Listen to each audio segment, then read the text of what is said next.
E eu convido os irmãos a abrirem a Escritura em Marcos 14. Nós leremos do 43 ao 52, mas nossa exposição será do 46 ao 49.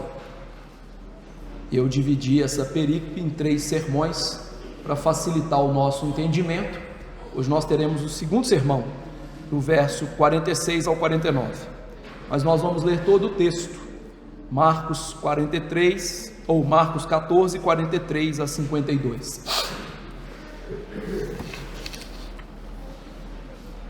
Marcos 14, 43 a 52. Diz assim a palavra: E logo falava ele ainda, quando chegou Judas, um dos 12, e com ele, vinda da parte dos principais sacerdotes, escribas e anciãos, uma turba com espadas e porretes.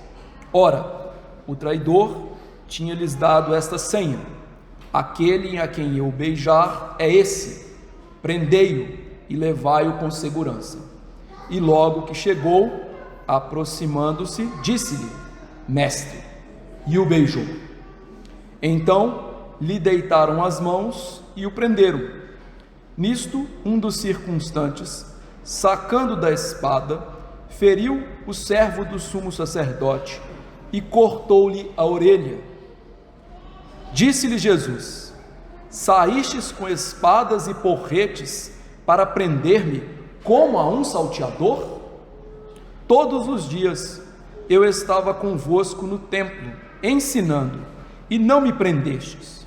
Contudo, é para que se cumpram as Escrituras. Então, deixando-o, todos fugiram. Seguia um jovem, coberto unicamente com um lençol, e lançaram-lhe a mão, mas ele, largando o lençol, fugiu desnudo. Senhor nosso Deus, Pai bendito e celeste, nós louvamos teu santo nome, ó Deus, por esse momento singular das nossas vidas, que é a pregação da tua santa palavra. Não existe nada mais sublime na nossa vida do que o santo culto e ouvir a tua voz no culto por meio da pregação da tua palavra. Mas para que o Senhor fale conosco, é necessário que eu seja fiel. Assim sendo, ó Deus, me ajude, que o Senhor possa abençoar-me com a graça do teu Espírito Santo profusamente, de maneira que eu não venha falar de mim mesmo, mas falar da palavra do Senhor. A verdadeira pregação vem pela palavra de Cristo, como Paulo disse em Romanos 10:17. E eu lhe imploro que o Senhor abençoe os meus irmãos, usando esta palavra, para que todos nós tenhamos uma fé verdadeira. A fé vem pela pregação. E que tudo isso, ó Deus, concorra para a honra, glória e louvor do teu nome. Que neste momento eu e os meus irmãos estejamos todos imbuídos de um só propósito: a glória do nome do Senhor. E eu te imploro que o Senhor nos edifique, que o Senhor nos console, que o Senhor nos exorte, que o Senhor nos admoeste nessa noite, e que o Senhor possa produzir arrependimento em cada um de nós. Também te imploro perdão, porque como nós temos aprendido, a luz da tua graça pode ser obscurecida pelo nosso pecado. O Senhor pode, de certa maneira, abandonar-nos temporariamente, mas eu te imploro que não seja assim nessa noite. Que o Senhor volte o seu rosto favorável e nos dê paz, e que o Senhor sare os nossos corações pela tua palavra. É no nome do Senhor Jesus que eu imploro isto. Amém. Queridos irmãos, como nós temos meditado no Evangelho de Marcos, nós estamos aqui nos momentos derradeiros do ministério de Cristo, antes da sua morte e ressurreição. E nós estamos aqui nessa cena do Getsêmani, que em primeiro lugar envolvia a vitória de Cristo sobre a tentação. Nós vimos que naquela noite singular, o inferno visitaria Cristo naquele jardim. Ele provaria de maneira antecipada, entre aspas, antegozaria aquilo que ele ia sofrer na cruz. E aquilo angustiou a Cristo profundamente, e pela oração ele venceu aquela tentação.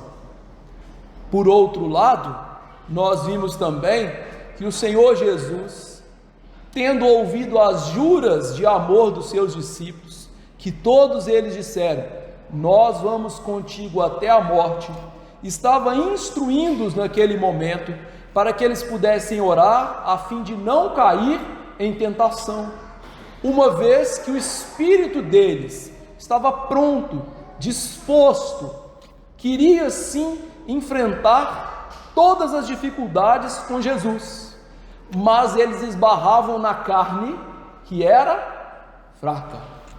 Depois disso, nós vimos então a cena de Jesus sendo identificado com o beijo de amor de Judas, que na verdade, apesar de ser um beijo de amor, era um beijo de morte.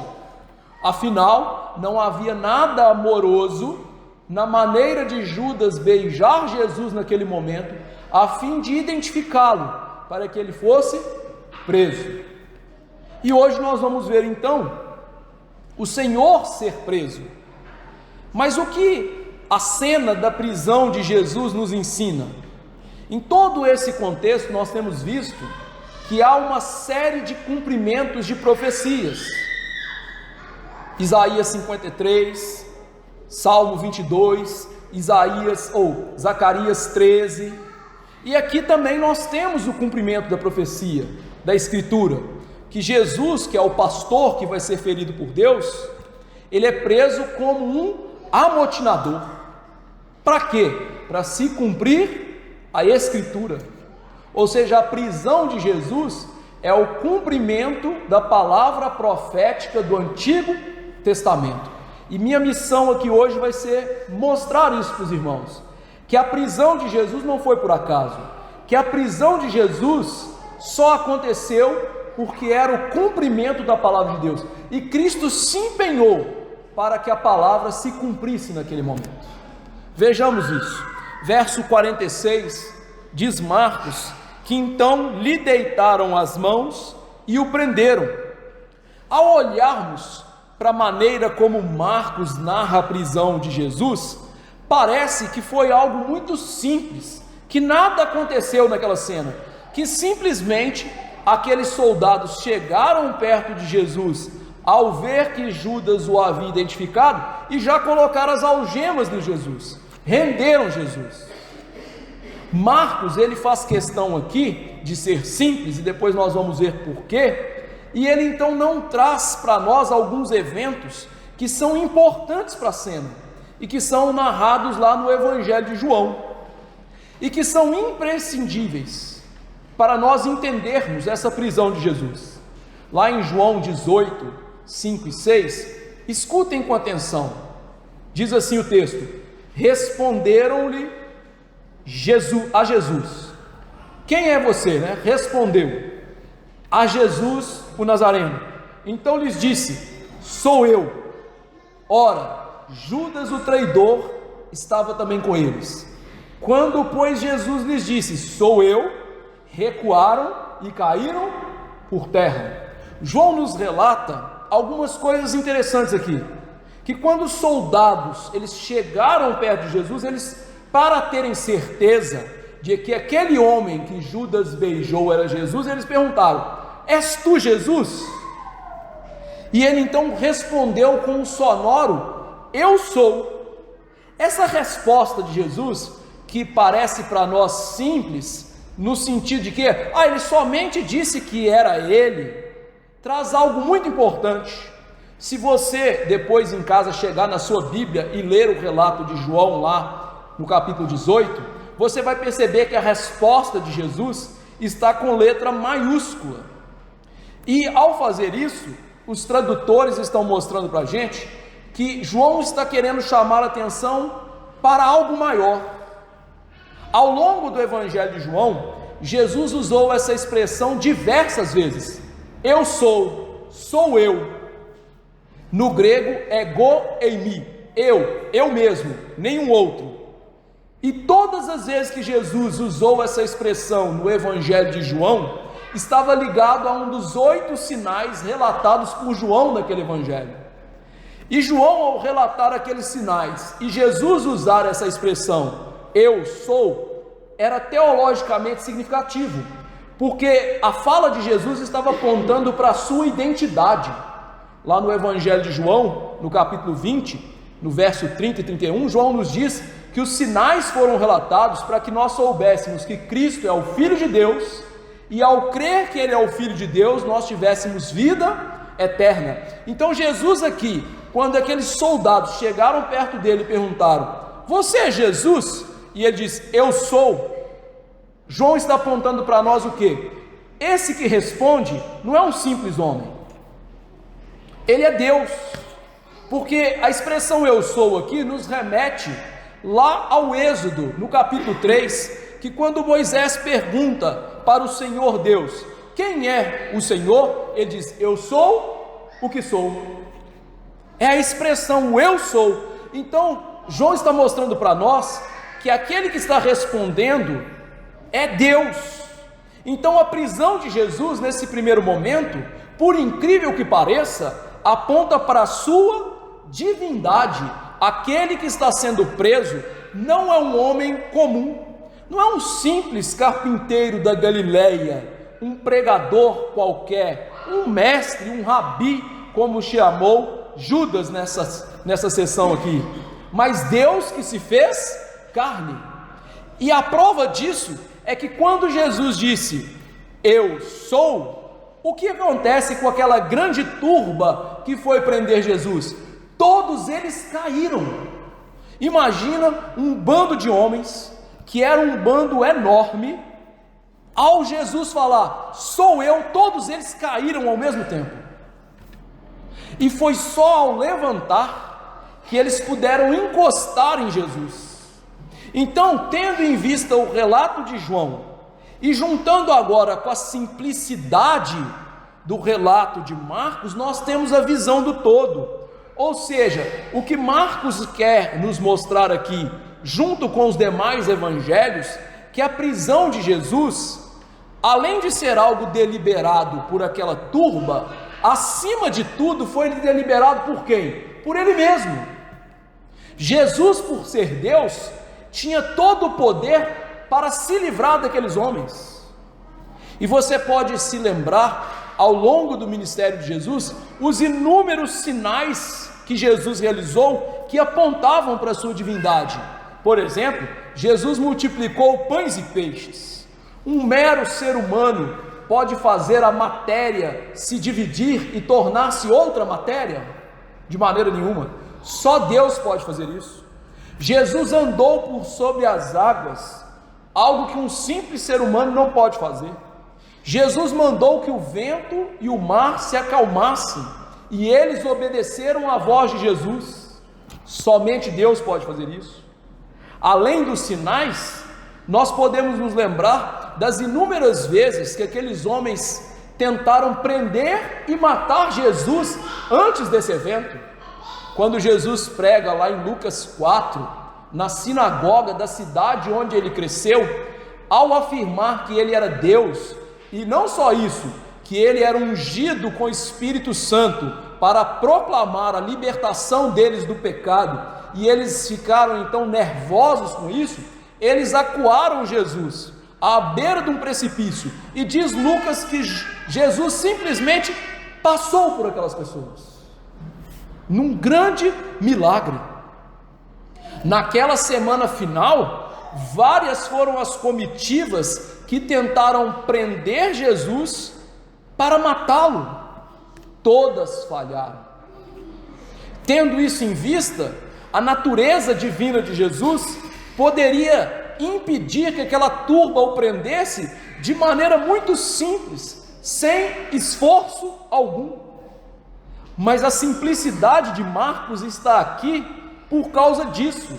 Ele está como se deixando implícito para nós, Jesus foi preso de maneira sem resistir, porque ele assim o desejou. Jesus sabia que ele, para salvar pecadores, era necessário que ele fosse preso, julgado, condenado injustamente, morto, pregado numa cruz, ainda naquele dia. Jesus acabara de fazer a oração dele ao Pai, dizendo que seja feita a tua vontade. Para a vontade do Pai acontecer, era necessário que o Filho não se opusesse a ela. Era necessário que Cristo estivesse disposto para tomar sua cruz, para fazer com que aquela vontade decretiva do Pai acontecesse necessariamente. E para isso, Jesus não podia se opor. Ele tinha que entender e praticar aquilo que havia sido dito. Ele tomaria o cálice da maldição. Ele sofreria a ira de Deus em nosso lugar. Se ele oferecesse qualquer tipo de resistência, isso jamais iria acontecer. Na verdade, o Pai amava o Filho por conta daquilo que ele estava fazendo nesse exato momento. Lá em João 10, 17 e 18, o Senhor Jesus disse: por isso o Pai me ama, porque eu dou a minha vida. Eu dou a minha vida para reassumir. Ninguém a tira de mim, pelo contrário, espontaneamente a dou. Tenho autoridade para entregar e também para reaver. Este mandato recebi de meu Pai. Então Cristo, ao se entregar espontaneamente, estava cumprindo o mandato do seu Pai. Ele daria sua vida para reassumir, e por isso o Pai o amava. Por isso o Pai tinha tanto apreço pelo Filho, porque o Filho estava obedientemente se entregando, sem oferecer qualquer tipo de resistência.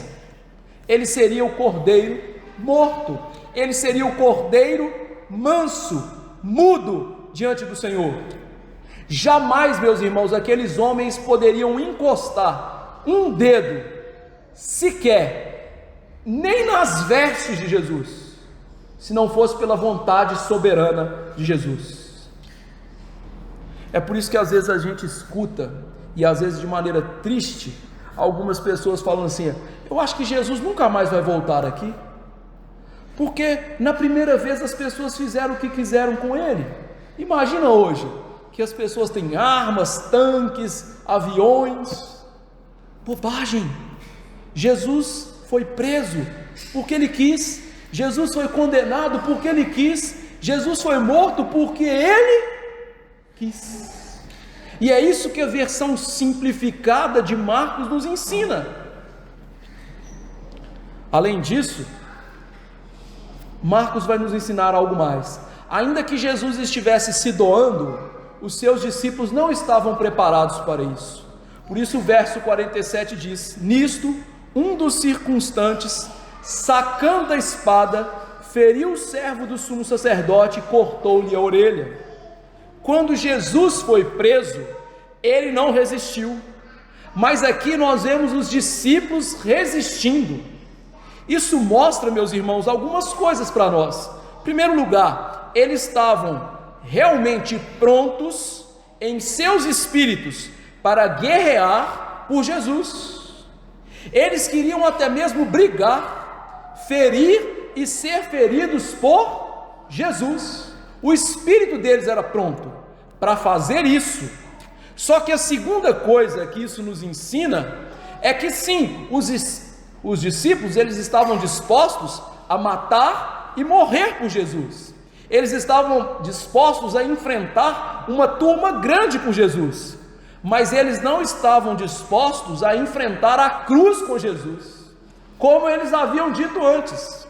Você deve se lembrar de Tiago e João, quando pediram um lugarzinho à direita e à esquerda de Jesus. Jesus disse: vocês estão preparados para tomar o meu cálice? E eles disseram: sim.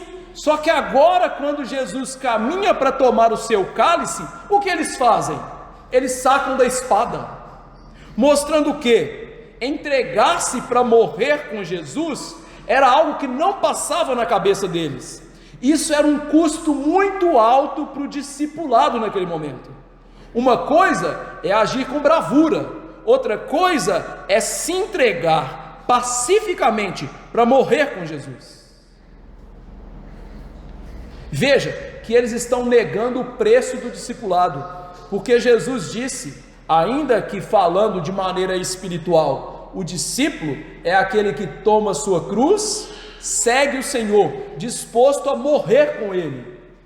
E eu não estou falando morrer no sentido físico, mas morrer no sentido espiritual, de abnegação, ainda que o verdadeiro discípulo também esteja disposto a morrer por Jesus, como muitos mártires fizeram.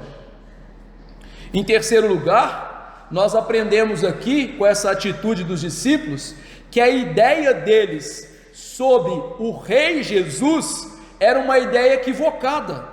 Eles estavam dispostos a lutar por Jesus, porque eles acreditavam, ainda até aquele momento, que Cristo seria um rei vitorioso, e que Cristo seria um rei humano, um rei que se assentaria no trono literal, físico de Davi, e que ele derrotaria os seus inimigos ali, a partir de Jerusalém. É interessante que a narrativa de João, ao mostrar que Jesus fala, sou eu, e eles caíram por terra, enfatiza que aquela ação que aconteceu, ainda trouxe mais disposição aos discípulos, para enfrentar, como se diz assim, está vendo? Vamos erguer as espadas, se Jesus com uma palavra ele falar, tudo se acaba, ele vence. A visão deles do rei Jesus era uma visão equivocada. Além disso, a visão do reino que eles tinham era uma visão triunfalista, política, uma visão que Cristo triunfaria como um rei político, como um rei como qualquer outro rei terreno. Eles não entenderam, o reino de Cristo é espiritual. Eles não entenderam que para Jesus ser o rei que salvava a vida deles, teria que morrer. Eles não entenderam que o reino de Cristo é um reino de graça, em que Cristo reina no nosso coração, que Cristo nos salva do pecado, do mundo, do diabo, os nossos verdadeiros inimigos. Então, essa ação dos discípulos nos mostra, eles ainda não entenderam o que está acontecendo. Eles não entenderam que a briga ali é espiritual, e não é briga física. Mas quem cortou a orelha desse homem? João foi o verdadeiro X9, desculpa o termo aqui, né, da questão, porque João afirma que foi Pedro.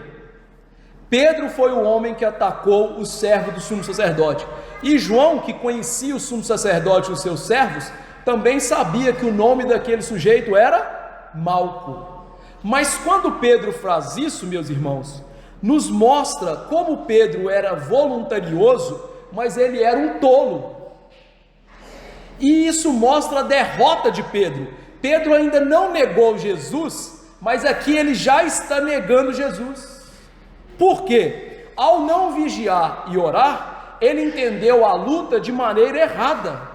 Ele entendeu que era necessário lutar com espadas físicas, uma guerra que era espiritual. Jesus estava vencendo Satanás, Jesus estava vencendo o mundo, Jesus estava levando sobre si a ira de Deus. O que espadas físicas podem ajudar quanto a isso? Lembre-se, Paulo nos diz, a nossa luta não é contra carne e sangue, nossa luta é espiritual, nossas armas não são carnais. A questão então é que Pedro entendeu errado o que ele deveria fazer, e por isso ele tomou da espada e lutou. E aí você pode fazer uma pergunta: aonde que ele arranjou essa espada?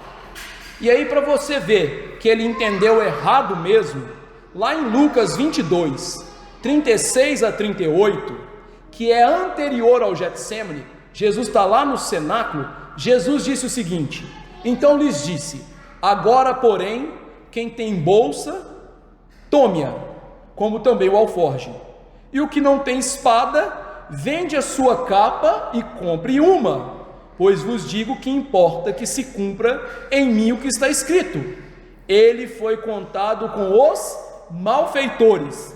Ele foi contado com os malfeitores, porque a mim se refere, está sendo cumprido. Então Pedro tomou e disse: aqui tem 2 espadas. Respondeu-lhes: basta. Lucas nos mostra que Jesus metaforicamente diz o que? É a hora de tomar da espada. Jesus não está falando de maneira literal. Ele está mostrando que aquele momento era o momento de ter espadas, porque ele seria preso como um amotinador, como um bandido, como um transgressor, como um rebelde ao reino político de Herodes. E ele faria aquilo para cumprir as Escrituras. Pedro então entende literalmente a fala de Jesus, e quando lá no cenáculo viu que havia 2 espadas, ele e os discípulos fizeram o quê? Tomaram das espadas, entendendo o quê? Agora sim chegou a hora da gente brigar por Jesus, chegou a hora da gente tomar a espada e matar esse povo e lutar por Jesus, mostrando quão tolo Pedro e os discípulos foram, porque ele disse: olha, é para que isso se cumpra as Escrituras, eu preciso ser preso assim. E a questão é, qual foi a reação de Jesus? Marcos não narra para nós, quem narra é Mateus. Mateus 26, 52 e 53 diz: então Jesus lhe disse: embainha a tua espada, pois todos os que lançam mão da espada, a espada perecerão. Acaso pensas que não posso rogar ao meu Pai, e Ele me mandaria neste momento mais de 12 legiões de anjos? Jesus disse para Pedro e os seus discípulos: olha, guarda a espada. Quem luta de espada vai morrer pela espada. Ou seja, Jesus está mostrando para eles: vocês não devem resistir como um exército, vocês não são soldados.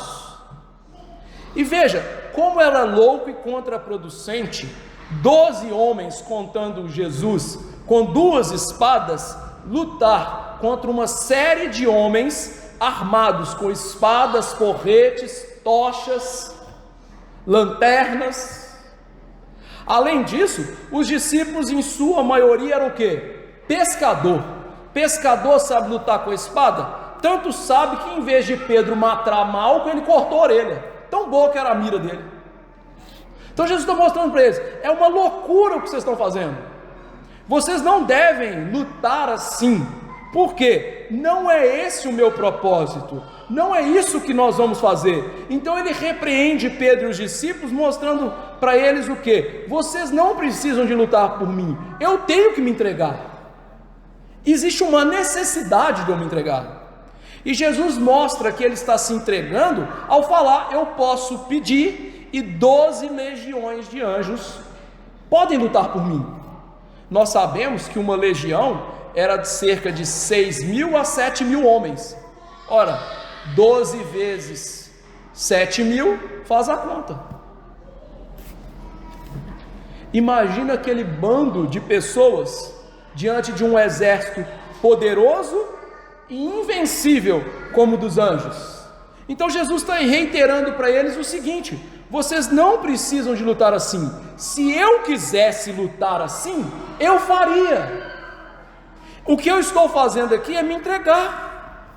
E ele mostra então aos discípulos que ele precisava ser preso, que ele não escapou porque ele não quis.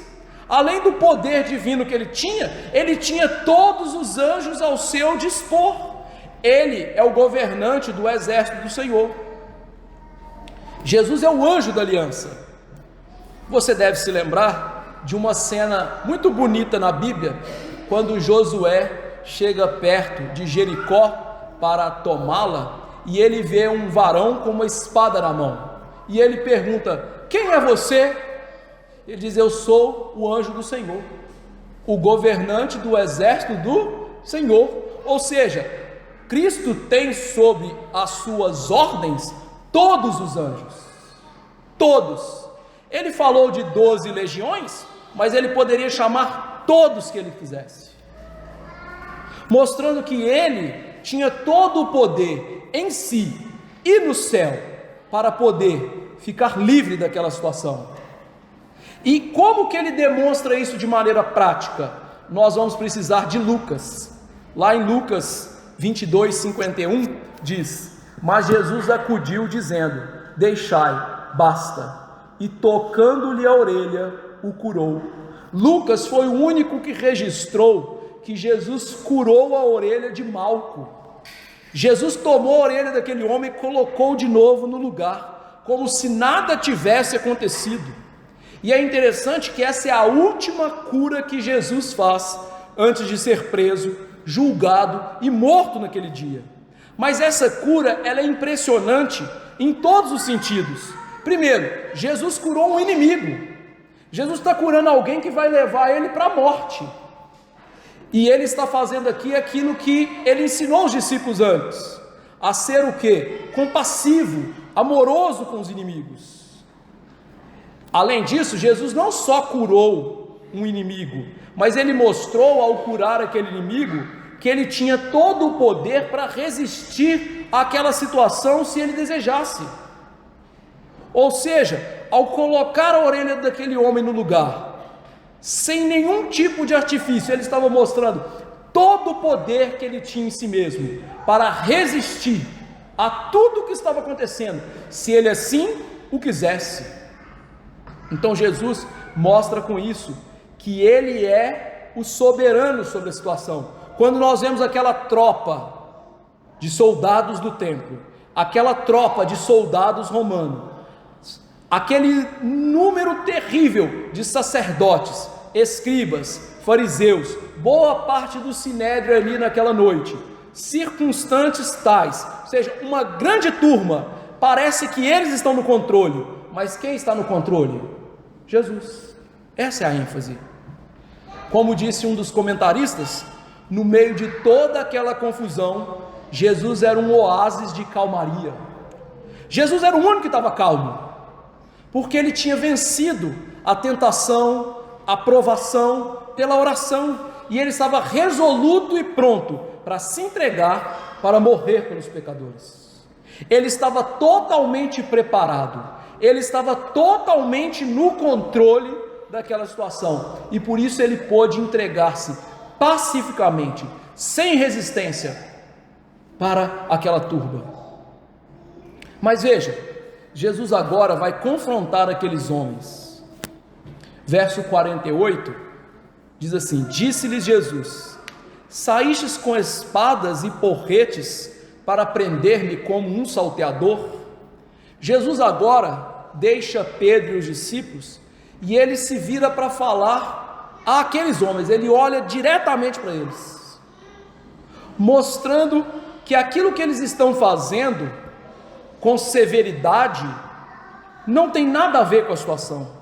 A pergunta de Jesus visa mostrar para eles que a severidade com que eles estão tratando Jesus aqui é algo descabido. Jesus aponta para a ideia de que eles trouxeram um pequeno exército armado de espadas e porretes, como se Jesus fosse um salteador. E uma tradução possível do texto seria um agitador, um revolucionário, ou seja, como se Jesus fosse alguém que promovesse sedição no império. Ele estava mostrando que aquela atitude era completamente inadequada diante da situação, que de maneira nenhuma ele poderia ser tratado daquela maneira, dada a natureza do que ele era. Jesus, meus irmãos, era um mestre. Jesus era um profeta pacífico, quieto, e ele ensinou multidões sem nunca promover agitação. O ensino de Jesus era radical, sim, mas contra o quê? Contra o pecado. O ensino de Jesus visava mostrar para nós que nós somos pecadores, que nós somos maus em nós mesmos, desde o berço, que o nosso problema é o pecado, e que a única maneira de salvação é fé e arrependimento. E Jesus também era radical no ensino contra a luta em relação ao pecado a fim de santificar-nos. Ele mesmo disse: sua mão o faz tropeçar, arranca. O seu olho faz tropeçar, arranca. Ou seja, o ensino de Jesus era sim radical, mas radical no que tange a verdade da salvação. Em momento algum, Jesus teve alguma atitude que pudesse levar a um tipo de ação como o que está acontecendo agora, como se ele em algum momento no seu ministério ajuntasse as multidões para se rebelar. Pelo contrário, quando nós lemos no Evangelho de João, no capítulo 6, que é um capítulo longo, Jesus naquele capítulo, ele multiplica pães e peixes pela primeira vez. E ele então manda os discípulos para longe. Por que Jesus fez isso? João nos revela, aquela multidão estava querendo proclamar Jesus rei. Jesus então manda os discípulos para longe, por quê? Os discípulos queriam um rei que arrebanhasse multidão e vencesse aqueles judeus hipócritas que governavam a nação e vencesse Roma. E naquela ocasião Jesus prega o sermão que diz João que grande parte daquela multidão e dos seus discípulos foi embora. E Jesus ainda disse: se vocês discípulos quiserem ir também, podem ir. Ou seja, toda aquela situação, Jesus está querendo coibir a ação das multidões e dos discípulos de fazer dele um rei político, mostrando que o reino dele não era um reino político. Os cristãos hoje não entendem isso, né? Os cristãos, eles acreditam hoje que a nossa guerra é a nível político. Não que os cristãos não devam envolver-se na política, votar bem, serem políticos honestos, se possível for, mas nós às vezes entendemos errado, que a nossa guerra é política. Não, a guerra sempre foi espiritual. Se fosse para ser uma guerra política, Jesus ia ser um guerreiro político, um revolucionário. E aqui Jesus está realmente combatendo isso, colocando em xeque, como se dissesse: é realmente necessário? Vocês estão fazendo certo me prendendo como se eu fosse um amotinador? E aqui ele expõe o quão ridículo aqueles homens estavam fazendo e o quão toscamente eles estavam traindo e tratando Jesus naquele momento. Tanto que no verso seguinte, que daqui a pouco vamos expor, ele deixa claro: eu sempre fui um profeta, eu sempre preguei no meio de vocês. Se vocês quisessem me prender antes, podiam. E aqui Jesus então, ao falar isso, Jesus também chama a atenção para uma outra coisa: a hipocrisia desses homens. Sabe por que eles estão prendendo Jesus assim? Marcos já nos contou, lá em Marcos 12:12. E procuravam prendê-lo, mas temiam o povo, porque compreenderam que contra eles proferira esta parábola. Então, desistindo, retiraram-se. Marcos havia nos mostrado antes que aqueles homens estavam doidinhos para prender Jesus, só que eles tinham medo dos homens, eles temiam a multidão, que considerava Jesus um profeta, a multidão que se maravilhava pelo ensino simples de Jesus. Então eles estão prendendo Jesus aqui desta maneira, porque eles tinham medo dos judeus, dos circunstantes, da multidão, mostrando então o que? Por temerem os homens, eles não temiam a Deus. Por isso Provérbios mostra que o temor dos homens é contrário ao temor de Deus. Quem teme a Deus está seguro, quem teme aos homens arma ciladas, diz Provérbios. E é justamente isso que eles estão fazendo. Ao temer os homens, eles estão desconsiderando o temor de Deus e estão armando ciladas. E aqui nós podemos tirar uma lição preciosa para os nossos tempos. A maneira como essas pessoas lidaram com Jesus e seus discípulos mostra como o mundo trata hoje Jesus e os seus discípulos de maneira injusta. Nós temos que aprender que as verdadeiras palavras do Evangelho sempre serão tratadas como algo extremista, descabido para o mundo moderno. Elas são tratadas com intolerância, como se essas palavras fizessem parte de um mundo velho, de um livro caduco e que precisa morrer. Por exemplo, se nós mostramos pela Bíblia que os homossexuais são pecadores e que eles estão indo para o inferno, e que para eles serem salvos, eles precisam crer em Jesus e se arrepender e deixar suas práticas homossexuais, nós somos tidos como loucos, fanáticos. Nós somos chamados de intolerantes. Se você disser para uma pessoa trans: olha filho, você nasceu homem, você sempre vai ser homem, você é chamado de louco. Você é um maluco, um tacanho, um gentinha, porque a prática dessas pessoas não tem nada a ver. Se nós falarmos pela Bíblia que Alá não é Deus, que Maomé é um profeta mentiroso, todas as outras religiões não são nada, que só existe um Deus vivo e verdadeiro, e que Ele salva só por meio de Jesus, nós somos taxados de extremistas, loucos e intolerantes, e somos tratados assim por dizer unicamente a verdade. Somos rebeldes, somos pessoas injustas. Mas a pergunta é: qual tipo de ato extremista nós fazemos ao falar essas coisas? Por outro lado, as pessoas que nos chamam de loucos e extremos são aqueles que estão matando Charlie Kirk, que mataram muitos outros na fogueira, que mandaram os cristãos para as arenas serem comidos. São esses que consideram o evangelho como algo desrespeitoso, é que nos tratam com violência e com extremismo. E aqui Jesus, ao botar esses homens contra a parede e falar assim: é preciso isso, ele está denunciando esse tipo de coisa que o mundo faz, a truculência do mundo em relação ao verdadeiro evangelho. Não é preciso isso.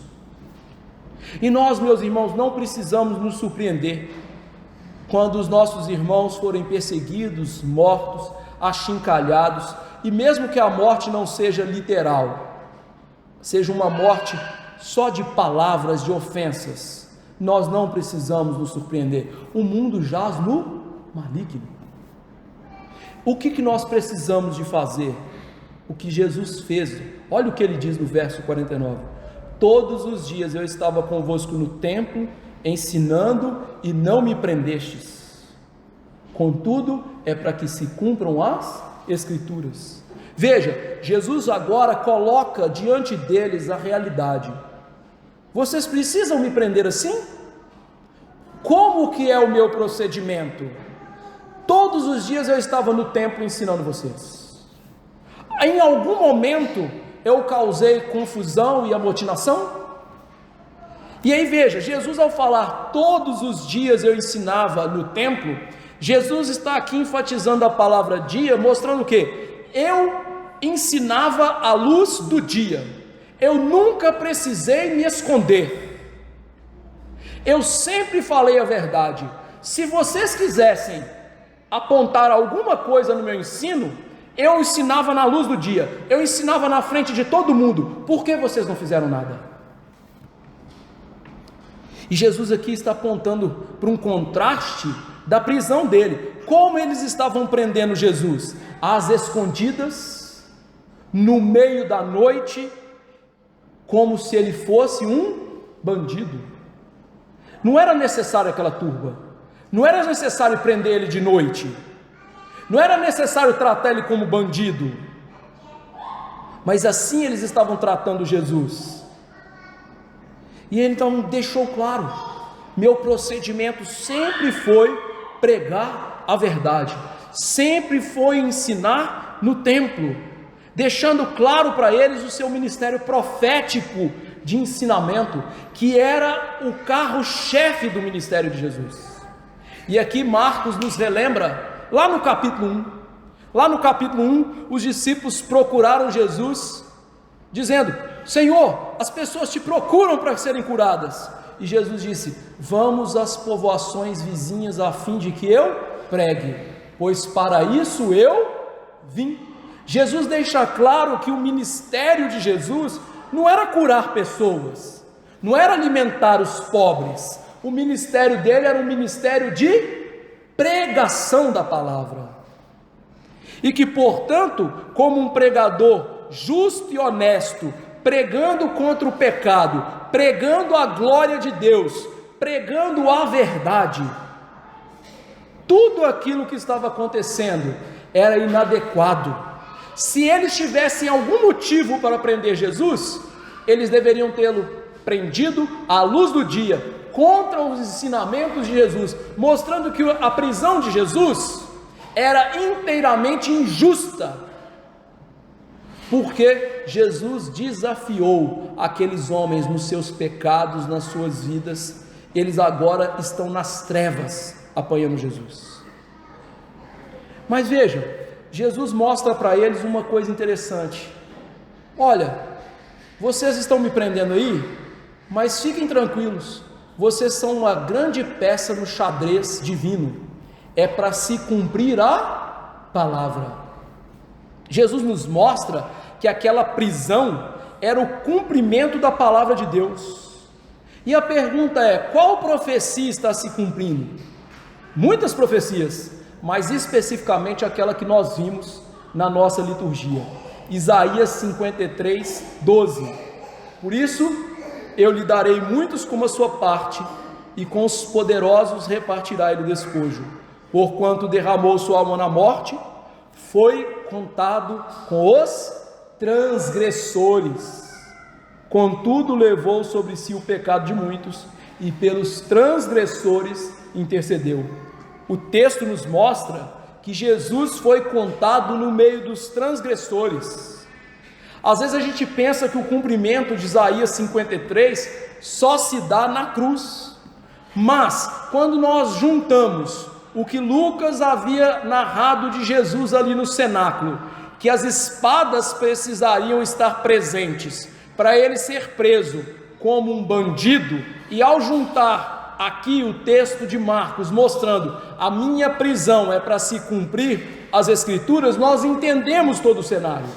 O fato de Pedro levar espadas, o fato dele cortar a orelha de Malco como se fosse um bandidinho qualquer, a forma como Jesus foi tratado, tudo isso cumpre aquilo que Isaías profetizou. Jesus tinha que ser tratado como um bandido, como um amotinador, como um insurrente em relação ao império. E essa é a ideia de Jesus. O que está acontecendo aqui? Minha prisão. Por quê? Porque Deus determinou que assim acontecesse. Ele profetizou que isso ia acontecer. Então, Jesus, ao falar disso, ele está mostrando, não é necessário tudo isso que vocês estão fazendo. Eu sempre ensinei pacificamente, só que é preciso que vocês ajam assim. De que maneira que a profecia se cumpra. Então, Jesus chama a atenção para a ideia do cumprimento da palavra. É interessante que ao longo do Evangelho de Marcos, nós vimos muitas vezes o evangelista enfatizar com as palavras e ações de Jesus que elas cumpriam as profecias do Antigo Testamento. Sobretudo o livro de Mateus fala mais sobre isso, Marcos também trata assim. Você pode se lembrar que Jesus fez isso até de maneira intencional, quando nós meditamos aqui na entrada triunfante de Jesus em Jerusalém. Jesus pediu aos discípulos para que arranjassem para ele um jumentinho, que era preciso ele entrar montado no jumento para que se cumprisse a Escritura. Eis aí vem ele montado num jumentinho, filho de jumenta, para que cumprisse que o rei da paz entrou como os reis do antigo Israel em Jerusalém para ser coroado num jumentinho. Então Jesus aqui deixa claro para Pedro e para os circunstantes, tudo o que está acontecendo aqui é preciso acontecer. Jesus sabia que sua prisão, a cruz, tudo precisava acontecer, e Jesus sabia que Deus, o Pai, havia decretado e anunciado pela boca dos profetas, muito tempo antes, tudo o que deveria ser cumprido. Jesus conhecia toda a cartilha do decreto de Deus, e ele sabia que se ele não fosse preso assim, a palavra de Deus, o próprio Deus, seria mentiroso. Então, quando Deus, em sua soberania, decreta que algo vai acontecer, isso não somente vai acontecer, isso tem a obrigação de acontecer. E é isso que Jesus está mostrando. De maneira maravilhosa, ele está mostrando, isso tem que acontecer. E é desse jeito que tem que acontecer. E meus irmãos, a boa notícia é que talvez você fique ruborizado com isso, mas isso é maravilhoso. Por quê? Não somente as más notícias da palavra têm que acontecer, mas também todas as boas notícias e cada promessa que Deus fez ao seu povo tem que acontecer. Às vezes a gente chama só o lado negativo disso, né? Mas o lado positivo disso é que cada promessa da palavra tem que se cumprir. Por exemplo, Jesus agora está no céu, e lá em João 14 ele diz que ele nos prepararia lugar. Jesus prometeu, então Deus decretou, isso tem que acontecer. Jesus, ao ressuscitar, disse: estou convosco todos os dias até a consumação dos séculos. Jesus prometeu, Deus decretou, isso tem que acontecer.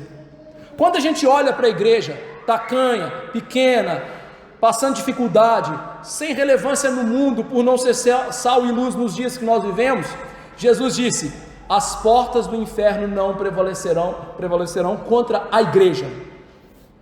Jesus prometeu, Deus decretou, isso vai acontecer. Então essa doutrina é uma doutrina preciosa para nós. Ainda que no momento aqui seja um momento tristonho, que Jesus está sendo preso, que Jesus está sendo maltratado, tratado como um bandido, é uma doutrina preciosa de consolo, o cumprimento da palavra de Deus. Agora, em último lugar, por que Jesus fala assim com esses homens? João Calvino e William Hendrickson, eles chamam a atenção para esse texto que muitos comentadores não chamam. Ambos dizem que Jesus fala assim com aqueles homens a fim de tocar a consciência daqueles homens. A fala de Jesus estava ali, de certa maneira, mostrando para eles e deixando claro: vocês estão fazendo algo extremamente vil, algo extremamente pecaminoso. E Jesus faz isso porque Jesus é aquele que sempre está buscando o perdido e mostrando para o perdido a senda do arrependimento. E ainda, meus irmãos, que aqui essas palavras não tenham produzido frutos, nós sabemos que a palavra de Deus nunca volta vazia. E mais adiante na história, no livro de Atos, nós vemos muitos sacerdotes e soldados do templo que foram salvos. Eles foram salvos não só através da pregação dos apóstolos, mas das palavras de Jesus no Getsêmani, no seu julgamento e na cruz.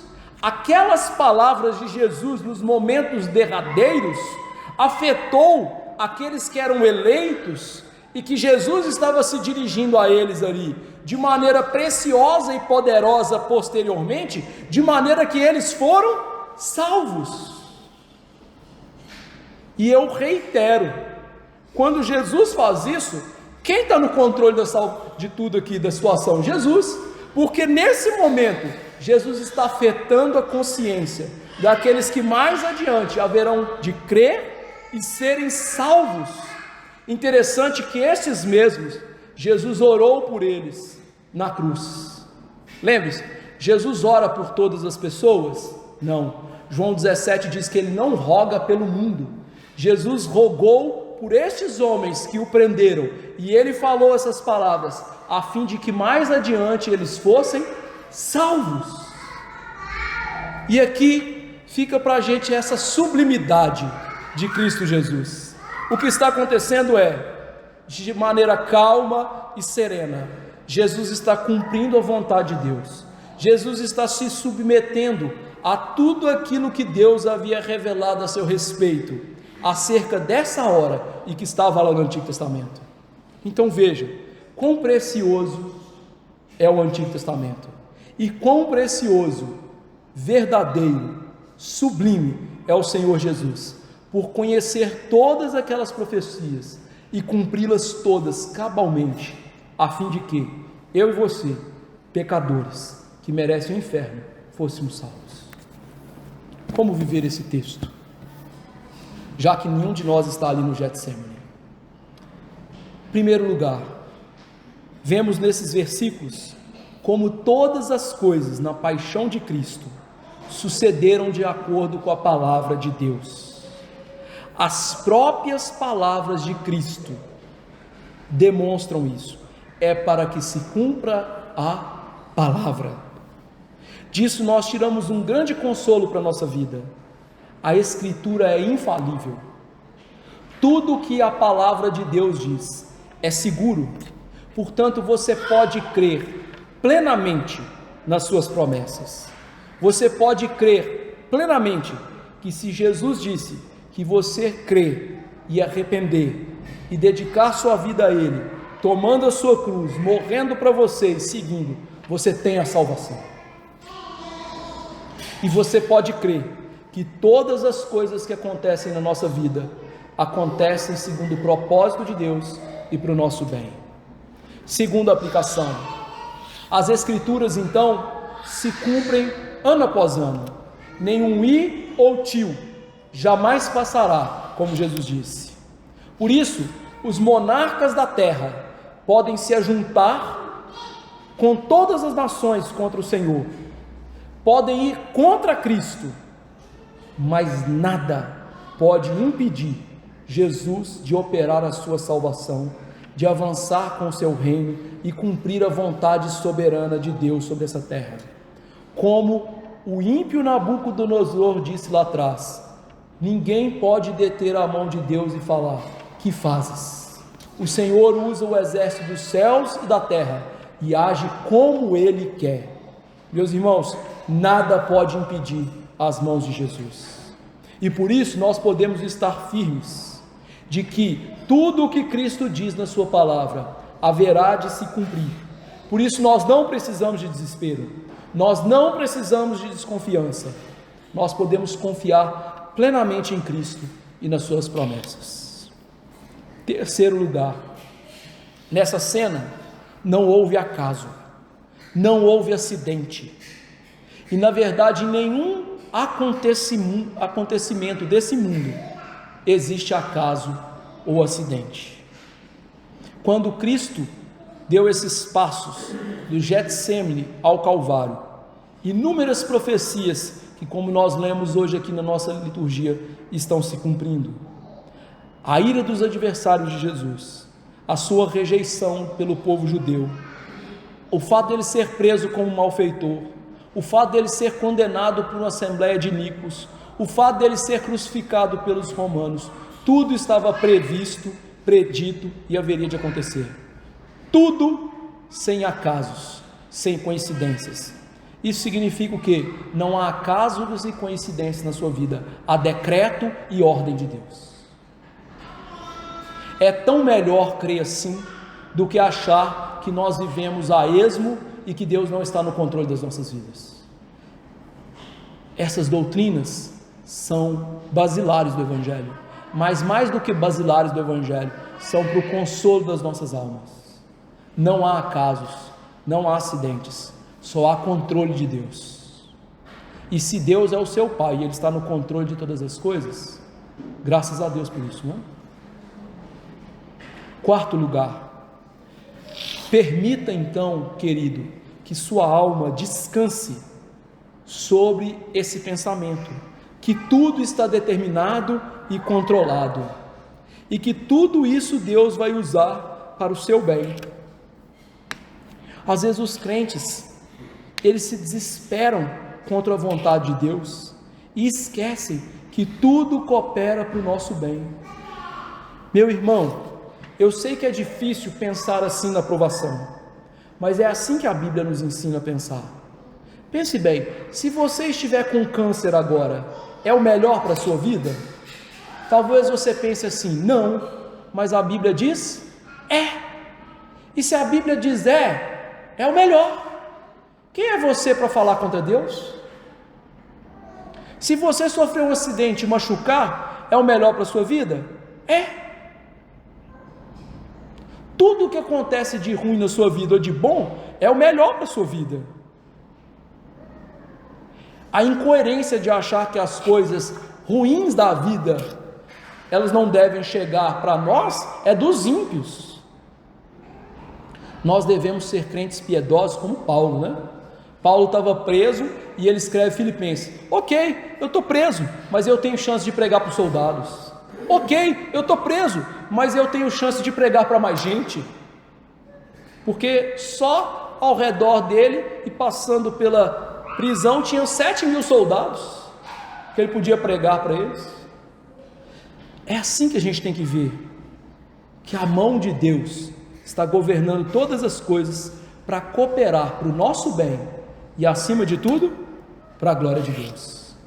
Quinta aplicação: por mais que a atitude dos discípulos de lutar por Jesus, à primeira vista, pareça ser louvável, na verdade ela foi duramente repreendida por Cristo.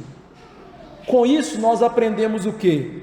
Que a nossa obediência para ser aceitável ao Senhor depende da vontade revelada do Senhor. Portanto, como disse Calvino, que nenhum de nós mova um dedo sequer, exceto segundo a ordenação de Deus.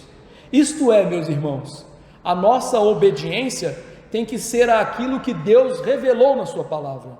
Deus nunca revelou aos discípulos que eles deveriam lutar por Jesus com espadas. Eles deveriam lutar com a oração, com a vigilância naquele momento. Foi isso que Deus revelou para eles. Então, um crente zeloso é alguém que cultiva a modéstia e o zelo de fazer aquilo que é adequado e bem regulado pela palavra de Deus. Ainda que, infelizmente, nós tenhamos que reconhecer a irregularidade confusa, muitas vezes reina em nós. Nós queremos fazer coisas para Deus achando que estamos certos e nós não estamos. Nós precisamos seguir a palavra. É assim que Jesus seguiu. É para que se cumpra a Escritura. Sexto lugar, ao contrário do que muitos afirmam, nesse texto Jesus não está repreendendo e nem tirando o direito dos cristãos se defenderem.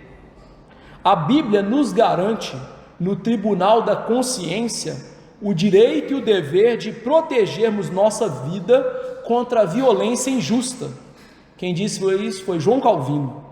Portanto, o que Jesus está condenando Pedro aqui não é defender Jesus naquele momento, mas defender Jesus de maneira errada naquele momento. Ou seja, não era o momento dele lutar com espadas. Jesus precisava ser morto. Mas, querido irmão, a Bíblia ensina para nós, está lá em Êxodo 22, que se um bandido entrar na nossa casa, nós temos que proteger a nossa vida. E nós podemos até matá-lo. O direito de defender a nossa vida é legítimo. Jesus nunca negou isso. Às vezes as pessoas pensam errado das palavras de Jesus. Quando Jesus disse assim: se alguém lhe der um tapa, vire a outra cara, ou vire o outro lado, Jesus não está pregando um pacifismo bobo. Jesus está ensinando aqui nós não resistirmos ao perverso do nosso convívio, no sentido de que retribuí-lo com o mal. Mas Jesus sempre ensinou a preservar a nossa vida, tanto que em Mateus 10, quando Jesus ensinou os apóstolos que eles deveriam ir e pregar, ele disse: se vos perseguirem numa cidade, fugir para outra, preservem a vida de vocês. Não existe essa história de o cristão é pacifista. Graças a Deus os cristãos nunca entenderam a Bíblia errado até o presente momento, senão Hitler tinha mandado no mundo muito tempo, né? Foram os nossos irmãos que pegaram nas metralhadoras, nas baionetas e foram lutar no fronte, para nossa liberdade de pregar, cultuar, existir hoje. Foi o reformador Zwinglio que pegou na espada e lutou contra os católicos, para a reforma seguir adiante.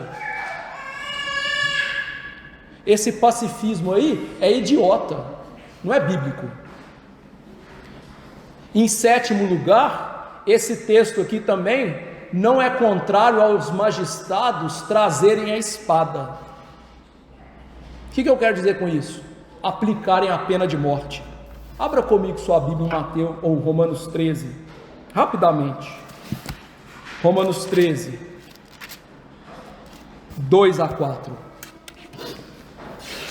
Romanos 13, 2 a 4. Diz assim: de modo que aquele que se opõe à autoridade resiste à ordenação de Deus, e os que resistem trarão sobre si mesmos condenação, porque os magistrados não são para temor quando se faz o bem, e sim quando se faz o mal. Queres tu não temer a autoridade? Faze o bem, e terás louvor dela, visto que a autoridade é ministro de Deus, ou seja, está servindo a Deus, para o teu bem. Entretanto, se fizeres o mal, teme, porque não é sem motivo que ela traz a espada, ou seja, direito de matar, pois é ministro de Deus, vingador, para castigar o que pratica o mal. Ou seja, Paulo disse o quê? Os magistrados têm o direito, de maneira justa, tirar a vida. Abra comigo Gênesis 9, 6.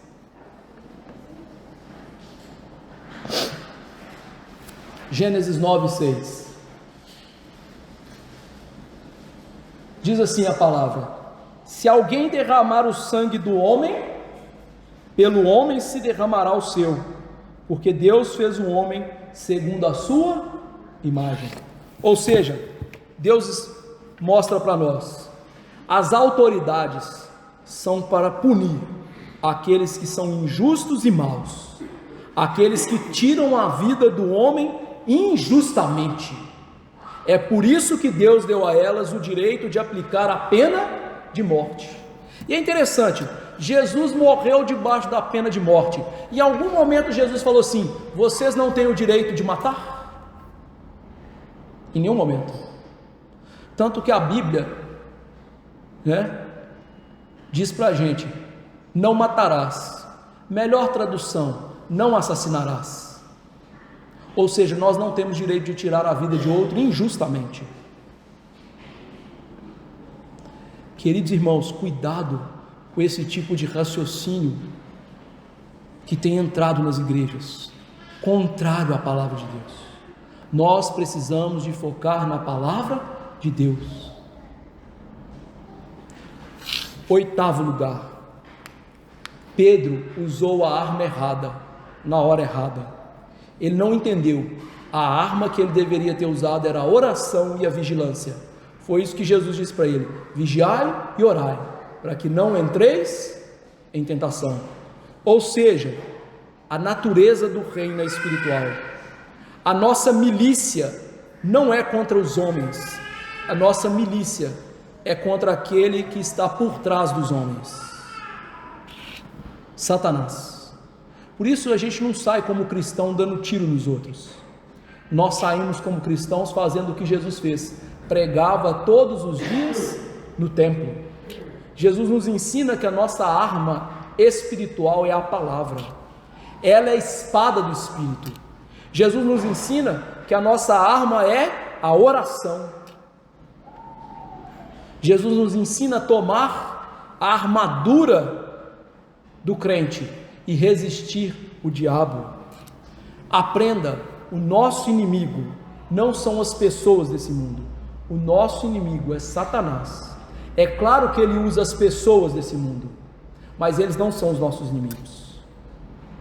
O nosso inimigo é o diabo, com esse sistema maligno anti-Deus, que prega para nós viver uma vida contrária à palavra de Deus. Nós devemos aprender então a viver a palavra. Essa é a nossa arma: pregar a palavra, orar a palavra.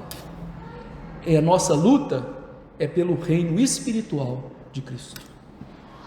Em último lugar, Jesus foi tratado como um pária, como um estorvo, pelos religiosos daqueles dias e pelas autoridades daqueles dias. Infelizmente, se nós formos fiéis, é assim que nós vamos ser considerados. Os homens que odeiam a verdade estando na igreja ou fora dela, são aqueles que vão nos perseguir. Sendo assim, saiba de uma coisa: se você imitar o exemplo de Jesus, pregar com justiça, viver com justiça, você vai ser odiado. Por isso que Paulo disse: todo aquele que quer viver piedosamente será perseguido. Ele não falou assim, talvez vai ser perseguido, será perseguido. E como nós vimos na semana passada, muitas vezes os inimigos da igreja estão dentro da própria igreja. É por isso que muitas vezes os pastores chegam em algum lugar pregando a verdade e as pessoas não ouvem o que ele fala. Mas contudo, são rápidos para criticar, questionar, ir contra o que ele está fazendo. Por quê?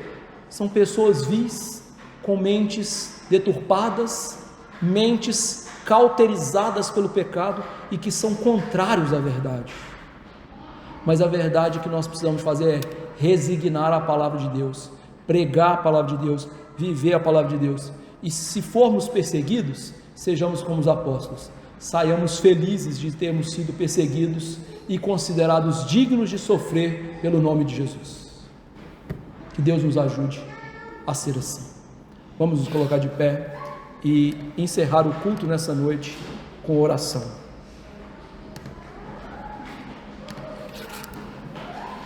Senhor nosso Deus, eu te agradeço por essa palavra bendita, Senhor, do nosso Senhor Jesus Cristo. Palavra que nos mostra a sublimidade do teu Filho amado e da sua santa palavra, porque tudo estava acontecendo de acordo com a palavra do Senhor, e Cristo fez tudo para que a palavra se cumprisse. Portanto, ó Deus, louvado seja o nome do teu Filho amado Jesus Cristo. Eu te agradeço profundamente por esse pastor ferido por ti mesmo, através de pecadores, porque tudo isso ele fez para nos salvar, nós que somos indignos e merecedores de graça e de misericórdia. Mas eu louvo o Senhor, Deus, louvo o Senhor por Jesus nos ensinar mansidão, humildade, Jesus nos ensinar que as nossas armas são espirituais. Louvo o Senhor porque Jesus animou a morrer por inimigos, e hoje nós somos amigos e filhos do Senhor.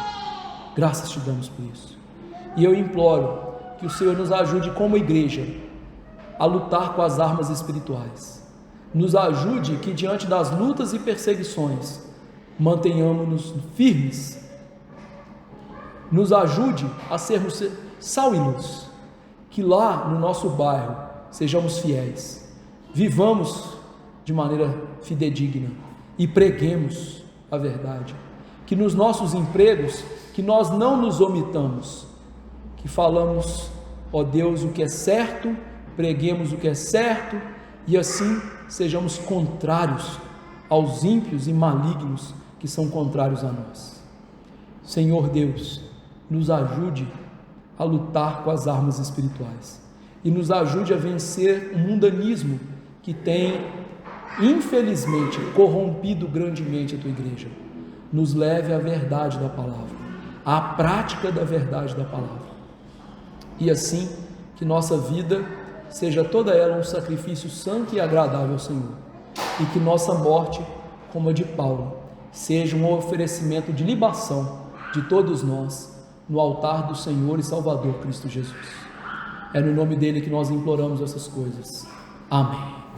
Que a graça do Senhor e Salvador Jesus Cristo, o amor de Deus, o nosso Pai, e a eterna consolação do Espírito estejam com todos os eleitos hoje e para sempre.